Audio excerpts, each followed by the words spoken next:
इस वीडियो में वैसे स्टूडेंट जो खासकर सीयूईटी के थ्रू जो भी स्टूडेंट्स किसी भी यूनिवर्सिटी में एडमिशन लेना चाहते हैं, अगर आपके कम मार्क्स आए हैं ऐसे केस में आपको क्या करना है। जिस स्टूडेंट्स का कम मार्क्स आया है उसके बारे में इसमें हम बात करेंगे, उससे स्टूडेंट्स के बारे में हम बात करेंगे।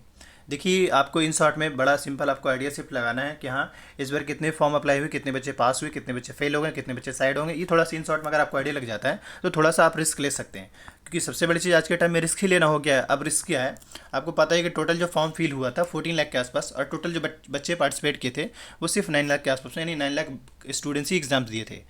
हम आपको ये यहाँ पे आईडी देना चाह रहे हैं कि अगर देखा है तो मात्र जो है कि मतलब 60% स्टूडेंट्स ही एग्ज़ाम्स दिए, उसमें भी बहुत सारे ऐसे स्टूडेंट जो साइड हो चुके हैं। अब ये है कि जिस हिसाब से देश में यूनिवर्सिटी है, सेंट्रल यूनिवर्सिटी, स्टेट यूनिवर्सिटी है, उस हिसाब से अगर आप चेक करेंगे यहाँ पे तो ऐसा लगेगा कि हाँ भाई, काफ़ी सारे बच्चे, मतलब जितना स्टूडेंट्स है उसी हिसाब से उतना सीट्स भी है। मतलब जितने स्टूडेंट्स ने एग्जाम दिया है उसी हिसाब से यूनिवर्सिटी में सीट्स भी है। अब जैसे बड़ा सिंपल है, आपको पता ही है कि लगभग 60,000 के आसपास आपका सिर्फ दिल्ली यूनिवर्सिटी में है। इस तरीके से बीएचयू की बात करें तो वहाँ भी 14 से 15,000 के आसपास में है। इस तरीके से देश में कम से कम काफ़ी सारे सेंट्रल यूनिवर्सिटी, अगर सारे यूनिवर्सिटी को आप कैलकुलेट करेंगे तो कम से कम सीट्स होगा वो इन 9 लाख के अगर हिसाब से देखा जाए तो कम से कम 5 से 6 लाख के आसपास सारे यूनिवर्सिटी मिला के है, जो कि सीयूईटी में शामिल है।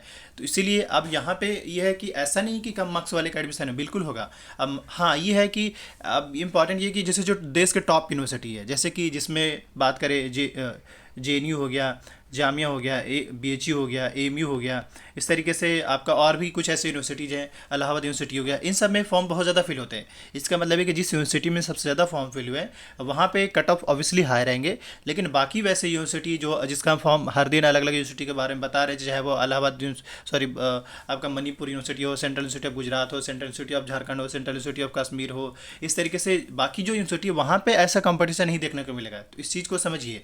मतलब ये कि फॉर्म ऑब्वियसली बच्चे ने पार्टिसिपेट किए, इतने दिए, लेकिन अगर सीट्स की बात करें सारे यूनिवर्सिटी मिलाकर तो एटलीस्ट 5 से 6 लाख के आसपास, क्योंकि जिसमें जो है सिर्फ आपका आपका आपका इलाहाबाद यूनिवर्सिटीज़ और आपका बनारस हिंदू यूनिवर्सिटी और आपका ये यानी कि दिल्ली यूनिवर्सिटी, इन सब मिला के ही एटलीस्ट 1 लाख के आसपास चले जाते हैं। और बाकी यूनिवर्सिटी अभी देश में बहुत सारी यूनिवर्सिटीज़ है, तो उन सब स्टेट यूनिवर्सिटी भी है और अदर यूनिवर्सिटी भी है, तो उस हिसाब से अगर देखा जाए तो मतलब काफ़ी बच्चों का एडमिशन होने वाला होगा, मैं ये कहना चाह रहा हूँ। तो इसीलिए अभी से आप नर्वस मत होइए। लेकिन हाँ, इस बात को मैं बताना चाहूँगा कि अगर आपके मार्क्स कम है थोड़ा, तो आप बेहतर है वैसी यूनिवर्सिटी को टारगेट मत करिए जहाँ पे फॉर्म ज़्यादा फिल हुए हैं, या फिर टॉप यूनिवर्सिटी में से है, क्योंकि आपका बेकार का पैसा बर्बाद होगा।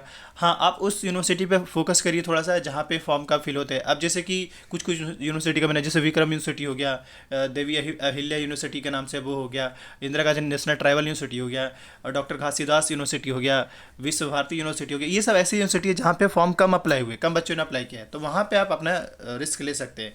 मगर कैसे, अगर आप उस यूनिवर्सिटी का फॉर्म फिल किए होंगे तभी। अगर बाई द वे आपने उस यूनिवर्सिटी का फॉर्म नहीं फिल किया है तो ऐसे केस में दिक्कत होगा, नहीं हो पाएगा आपका।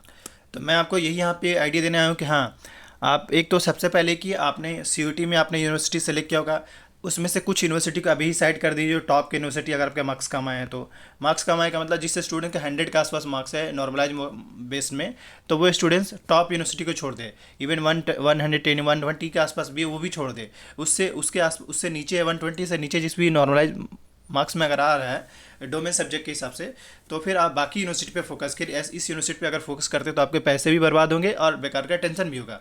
हाँ, ये कि देखिए, हो सकता है, क्योंकि ऐसा नहीं कि कट ऑफ डाउन नहीं जाएगा, बिल्कुल डाउन जाएगा। क्योंकि अगर आप देखा जाए तो टॉपर जो है सिर्फ 20,000 ही है, मतलब सिर्फ 20,000 ही ऐसे स्टूडेंट जिनका 100% आया है। तो यहाँ पर मैं ये कहना चाहूँगा, सही से यूनिवर्सिटी चूज़ करिए। चूज़ करने का बेस्ट तरीका यही होगा कि हम हर दिन जो है अलग अलग यूनिवर्सिटी का फॉर्म के बारे में बता रहे हैं, किस यूनिवर्सिटी का फॉर्म आया नहीं है, और उसी हिसाब से फिर उस यूनिवर्सिटी का फॉर्म फिल किया, होपफुली उस यूनिवर्सिटी में होंगे। थोड़ा सा रिस्क तो होगा, क्योंकि अगर आप मान लीजिए कि यूनिवर्सिटी में नहीं होगा तो आपको 3-4 यूनिवर्सिटी का फॉर्म फिल करना चाहिए आप अपने चॉइस के हिसाब से, और उसके बाद उसमें कोई ना कोई ऐसा यूनिवर्सिटी होगा जहाँ पे आपको मिलने के चांस होंगे। बाकी जिस भी यूनिवर्सिटीज़ का फॉर्म के वीडियो चाहिए आप कमेंट करिएगा, उससे रिलेटेड वीडियोज़ आ जाएंगे। और जो भी अपडेट्स आता है उसको लेकर अपडेटेड आने के लिए चैनल को सब्सक्राइब